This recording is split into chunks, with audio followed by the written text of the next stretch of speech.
Me encuentro con el ingeniero agrónomo Luis Mario Vargas Ortiz, persona reconocida en el Valle del Cauca, en Colombia y en muchos países donde él ha participado en diferentes conferencias.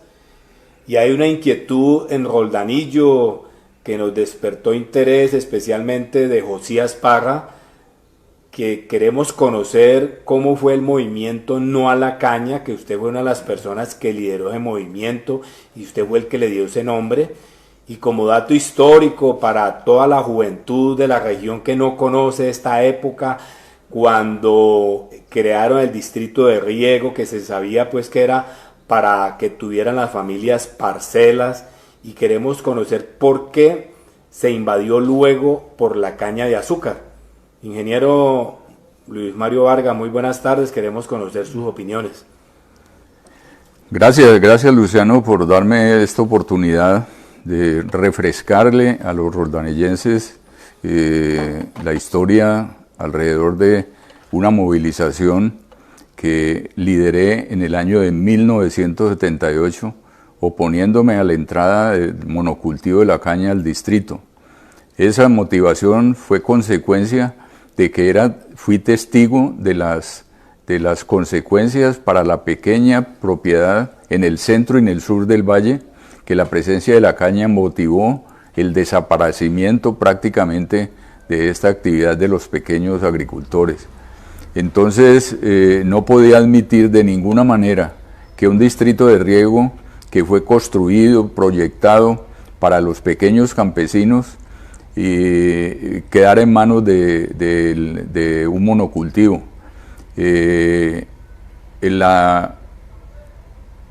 El punto de partida para esas expectativas del ingenio fue la construcción del puente que ya habilitaba para pasar sus grandes remolques. Una vez se dio eso, oímos los comentarios de que unas tierras iban a destinarse al cultivo de la caña. Entonces movilicé la gente, acudí a la dirigencia de Roldanillo, pero no hallé eco. Eso me motivó a inquietar al campesinado, y fue el campesinado de la parte plana la que se organizó para que hiciéramos una movilización de fuerza, porque en ese momento era la única opción que nos quedaba para defender al distrito. En función de eso, programamos una movilización de Roldanillo a Guayabal y de Zarzal a Guayabal. La motivación de Roldanillo era defendiendo el distrito de riego, y la motivación de los zarzaleños era pidiendo agua, porque hasta ese momento Zarzal no disponía de este recurso. Entonces esa movilización implicó situaciones muy complicadas de orden público, enfrentamientos con la fuerza pública, pero nosotros no vacilamos en continuar esa presión. Esa presión se hizo insistente a tal punto que pues las dirigencias del Valle del Cauca determinaron que era mejor suspender la posibilidad de que la caña entrara al distrito de riego. ¿Sigo? Bueno, entonces, después de eso, ¿qué sucedió, ingeniero Mario? Queremos conocer que ustedes también fueron agredidos por el ejército. ¿Eso fue verdad o no? Sí, cómo no. En el encuentro de Guayabal hubo una nota que recuerdan los roldanillenses de esa época, y fue que uno de los agricultores, Julio Duque, se enardeció tanto frente a la posibilidad de que su finca fuera cultivada de caña, que se enfrentó con un policía y en determinado momento quedó con el fusil del policía en la mano. Eso implicó que lo detuvieran y detuvieron también a un hermano mío, a Guillermo Vargas. Fue una situación muy complicada porque pues Roldanillo no estaba acostumbrado a ese tipo de eventos. Entonces pues todo ese tipo de presión y todo eso situaciones, al final fueron útiles para que los dirigentes de cañeros se dieran cuenta que aquí no iban definitivamente a entrar con ese cultivo. Bueno, queremos conocer la historia, el distrito de riego, ¿por qué se creó? Cuéntanos esa historia. Tengo entendido que habían parcelas, porque me acuerdo que una tía mía, el esposo Che Pescarga, tenía su parcela, fue creado para eso y queremos conocer por qué se acabaron esas parcelas y cómo hizo para ingresar la caña de azúcar masivamente. ¿En qué época fue eso? La iniciativa inicial del distrito de riego nació de un plan que se llamó Plan Lilienthal, fue direccionado por la CBC y la CBC inició la construcción del distrito con el canal intersector, que es el canal que recibe las aguas de la montaña. En esa instancia la CBC se le acabaron los recursos y la única opción de conseguir recursos fue el INCORA, pero para que el INCORA hiciera esas inversiones habría que justificarlo determinando que el gran beneficiado de todas estas obras iba a ser el pequeño campesino. En razón a eso, más del 80 a 90% de los propietarios del distrito son pequeños campesinos. Entonces, en función de eso, la estrategia del INCORA en ese entonces fue adecuar el distrito a fin de que la pequeña propiedad tuviera los instrumentos necesarios para programarla como una empresa generadora de mucho empleo en una agricultura altamente diversificada y productora principalmente de comida. Esa participación del INCORA y permitió que se concluyeran todas las obras, que se dotara también el distrito de una cooperativa para hacer integralmente todas las fases de la producción, la transformación y la comercialización. Ese paraíso que se planteaba fue el que quedó consignado en mi mente y por eso definitivamente cuando se dio la perspectiva de la caña, yo no podía admitir que ese paraíso para la región generadora altamente de alto empleo y de prosperidad para el pequeño campesino quedara en nada. La participación del INCORA con las inversiones del Estado hizo que se planteara un área de exclusión de 50 hectáreas por cada propietario. Es decir, más de 50 hectáreas el Estado intervenía ese sobrante y en esas se organizaron aproximadamente unas 100 pequeñas propiedades, aproximadamente de unas 5 a 6 hectáreas, que fueron asignadas a campesinos de la región, campesinos conocidos de la región, para que hicieran el desarrollo de esas parcelas. Veo una serie de fotografías que usted tiene ahí del distrito de riego cuando comenzó a funcionar. Usted tuvo una idea cómo hacer el riego. Quisiera que nos contara cómo la historia de esas fotografías. Claro que antes de contarte esa historia que es muy importante, quería decirte que después de No a la Caña hubo otra acción que hubo que emprender para defender al distrito. Ese programa se llamó No a Salvajina. Salvajina, como todos entienden, fue un proyecto de la CBC, una represa en Suárez, Cauca, que planteaba que iba a solucionar los problemas de las avenidas del río Cauca. Pero resulta que en el área nuestra, en el área del distrito de riego, 10.000 hectáreas en ese entonces ya estaban provistas de un canal intersector y unos diques de protección de aproximadamente 42 kilómetros que protegían a la región de las avenidas del río Cauca. Es decir, lo que planteaba la CBC era asignarnos una doble valorización, porque ya le habíamos pagado al INCORA la valorización por ese dique y la CBC nos iba a cobrar otra valorización. Pues lógicamente era una estrategia para exprimir al campesino y por todos los medios impositivos, de todos modos sacarlo de su pequeño predio. Entonces organizamos a los agricultores, denunciamos ante el Consejo de Estado esta anomalía, prácticamente teníamos ganado el pleito. Cuando hubo esa situación en la Corte Suprema se quemaron todos los expedientes, entonces la CBC ni corta ni perezosa aprovechó esta oportunidad para sacar una circular en donde planteaba que a partir de determinada fecha comenzaban un proceso de expropiación de los que no hubieran pagado esa valorización. Levantamos una protesta y hicimos una movilización que significó 4 manifestaciones públicas, la primera en Roldanillo, la segunda en La Unión, la tercera en Toro, la cuarta en La Victoria. Íbamos para la quinta en Zarzal, cuando en Cali determinaron que había que parar esa movilización porque no se sabía qué podía pasar, y la CBC aceptó condonarnos ese cobro de valorización. Fue una batalla épica en donde la participación principalmente de los campesinos fue ejemplar.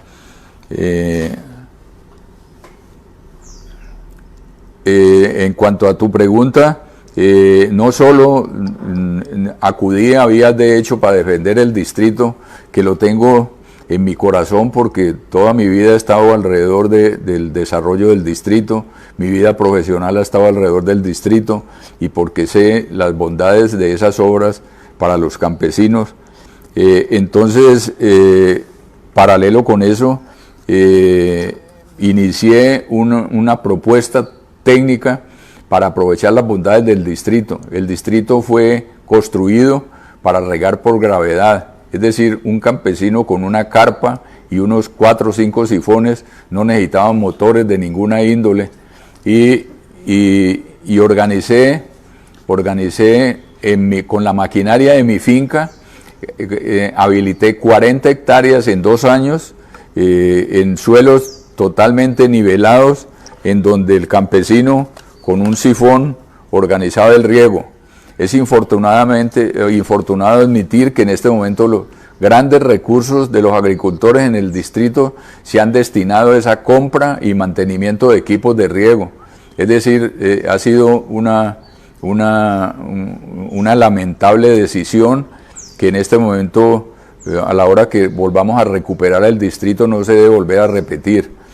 El siguiente paso fue en función de que mi infancia se desarrolló al lado de mis abuelos y de mi papá, en el tiempo en donde hacían una agricultura sin venenos.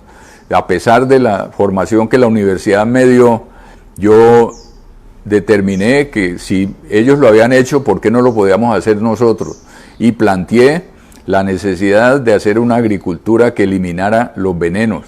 Me enfrenté a eso, logré resultados.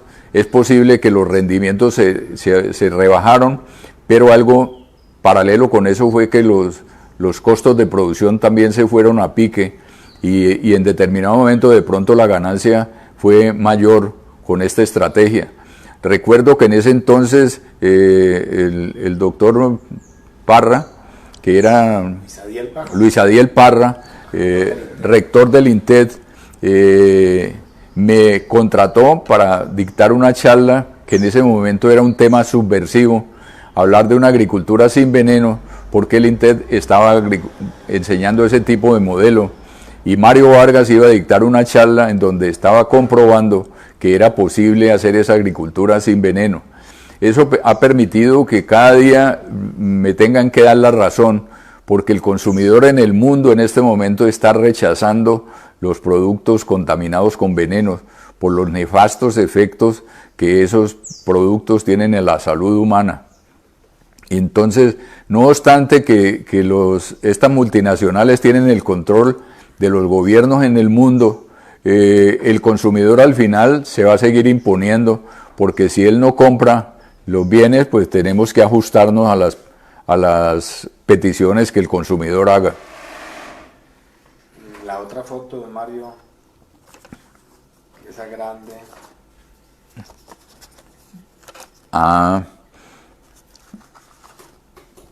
Otro hecho importante en la historia del distrito fue que en determinado momento el gobierno nos puso contra la pared. O asumíamos la administración del distrito o el distrito se lo entregaban al ingenio Ropaila. Yo pues no podía admitir eso y organicé a los miembros de la Junta de Azorrut y determinamos recibir el distrito. Esta es la fotografía que escenifica ese acto, que fue en diciembre de 1989, en donde el suscrito, en compañía del director de el IMAD en ese entonces, Enrique Sandoval, consolidamos con nuestras firmas el acto de traspaso del distrito a los usuarios.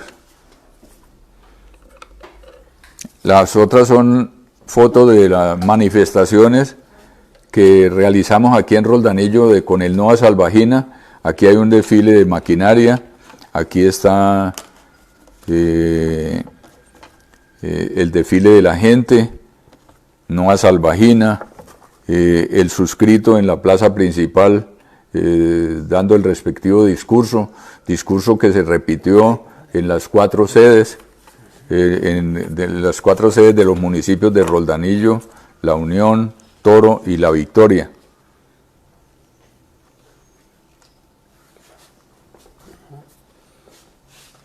Bueno, Mario, después de toda esa historia, ¿cuál es el futuro del distrito de riego? Que si se puede volver a ser como antes. Sabemos que la caña está en crisis porque la importación de biocombustibles que producen a partir del maíz desde Estados Unidos. ¿Qué va a pasar con estos distritos? ¿Qué va a pasar con el futuro de la caña en el Valle del Cauca? Pues el futuro de la caña, pues diría yo que la caña no tiene futuro. El azúcar en este momento está sometido a una propaganda parecida a la propaganda que se produjo en el siglo XX contra el consumo del tabaco. En este momento, en el siglo XXI, se ha determinado que el azúcar es un veneno para la humanidad y a todos los niveles, en todo el mundo, la gente está desistiendo de consumir el azúcar. Nosotros mismos en la familia estamos viendo cómo ya los jugos de fruta que se azucaraban, ya se eliminó el azúcar, cómo el tinto se lo toman sin azúcar. Entonces eso al final va a afectar el consumo de azúcar en el mundo. La alternativa eran los biocombustibles y en eso no hay opción porque Estados Unidos los excedentes de maíz los está convirtiendo en alcohol carburante y está en capacidad de vendernos alcohol a mitad de precio del nuestro. Estamos en una economía competitiva, de modo que ahí no hay competencia. Definitivamente el Valle necesariamente tiene que llegar a diversificar de nuevo y esa diversificación va a promover que se estimule de nuevo la pequeña propiedad, porque ha sido tan malo el manejo de los suelos del Valle que hemos casi que acabado con los suelos. Los suelos tenemos que reconstruirlos y para reconstruir eso lo puede hacer es el pequeño productor, inclusive no solo dedicado a la actividad agrícola, sino paralelo con la actividad pecuaria. Introducir los animales en la finca, porque los animales van a ser una fuente de ingresos permanentes y aporte de materia orgánica para la recuperación de esos suelos. Lo que sí debemos en este momento contemplar es que esas nuevas siembras que se realicen con esos pequeños productores sean siembras programadas, con un mercadeo seguro, con un destino seguro, no sembrar a la loca de ninguna manera, porque ya esos tiempos tienen que acabarse. En este momento contamos con medios de comunicación que nos han eliminado las distancias, entonces ya todo va a ser totalmente diferente al pasado y tenemos la convicción de que es posible volver a restablecer, a rescatar el medio ambiente, a rescatar la parte arbórea, sembrando árboles en los linderos de las parcelas y programando una actividad que rinda al campesino diariamente, que hay que tener la concepción de una empresa, que si una empresa gasta todos los días, ojalá tenga ingreso también todos los días. Pero viendo bien, ingeniero Mario,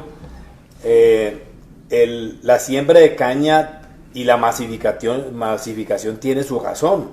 Muchos agricultores se quejan que el Estado nunca le dio incentivos para la agricultura tradicional. Con las importaciones que se han dado de otros países, los agricultores prácticamente quedaron en la quiebra. Claro. Muchos agricultores de Roldanillo lo dicen, pero ¿qué más hacemos? Estamos sembrando caña porque el mismo Estado nos ha ahorcado. Entonces quiero saber su concepto, que usted que ha sido agricultor toda la vida. Sí, eso es cierto, eso ha sido direccionado desde arriba. Cuando se dio la apertura económica, hizo que muchos de los cultivos quedaran fuera de alternativa. Por ejemplo, desapareció la soya, que era un extraordinario cultivo para rotarlo con el maíz por las importaciones de esa soya, pero pues el sector cañero sí, antes por el contrario, recibió y sigue recibiendo más subsidios. Entonces al final pues la alternativa económica que quedó fue la caña, pero todo, como le digo, direccionado desde arriba, desde el Estado, para propiciar la crítica situación que vive no solo nuestra zona, sino el Valle del Cauca. El Valle del Cauca es un polvorín, los vallecaucanos son los que más se van de Colombia porque aquí no hay qué hacer.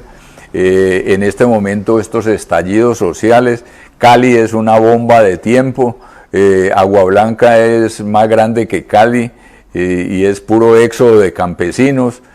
Palmira, que es la segunda ciudad y que fue capital agrícola de Colombia, es la capital del atraco a mano armada en Colombia, y todo consecuencia por el abandono de los campos, porque esos campos otrora ocupados por campesinos, en este momento esos campesinos, por la influencia del monocultivo, salieron de sus pequeños predios, invirtieron en el pueblo, en la ciudad. Ellos no conocían ese tipo de economía y hoy sus nietos y bisnietos son los malandros que están en este momento engrosando esas manifestaciones, que en donde hay un desenfreno completo, es una desesperanza que infortunadamente, si no se le pone coto, esto tiende a generalizarse en una forma sumamente peligrosa. Entonces, ¿qué futuro le ve a usted a esta región de Roldanillo, del Valle del Cauca? ¿Qué futuro? Porque pues, si estas movilizaciones se han dado, es para que traiga algo positivo.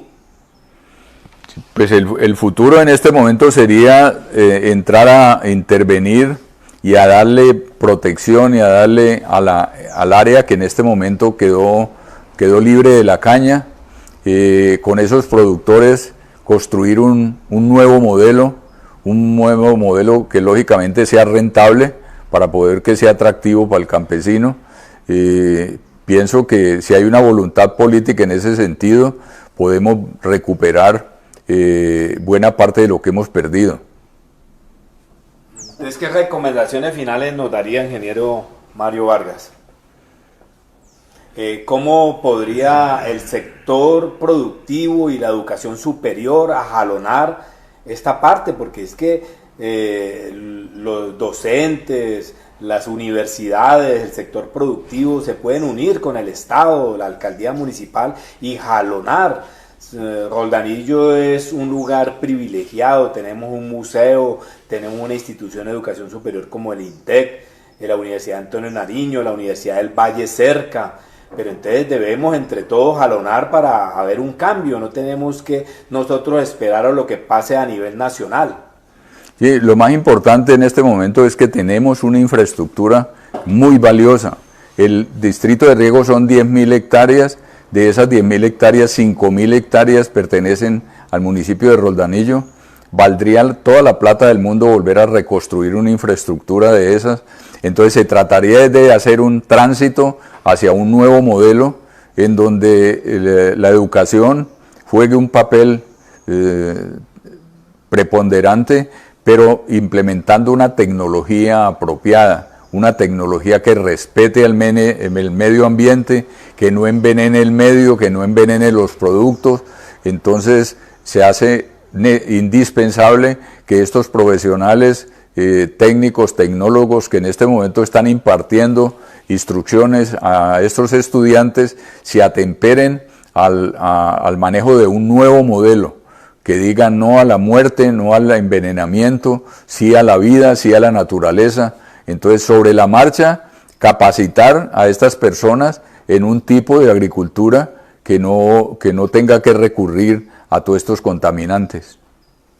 Ingeniero Mario Vargas, para terminar, veo un cuadro precioso a sus espaldas. ¿De quién es y cuál es su significado? Ese cuadro me lo pintó un amigo entrañable, Arsinaí Muñoz. Arsinaí Muñoz, un artista zarzaleño que se destacó en el primer mundo. Infortunadamente cayó en el vicio y tuvo un final lamentable. Él me pintó ese cuadro que para mí significa, ahí está significado el 70% de los abuelos de los colombianos, está significado en ese cuadro, porque hace 60 años, 50, 60 años, el 70% de la población en Colombia era la población campesina, y esa era la indumentaria que él utilizaba. Así como el médico se pone su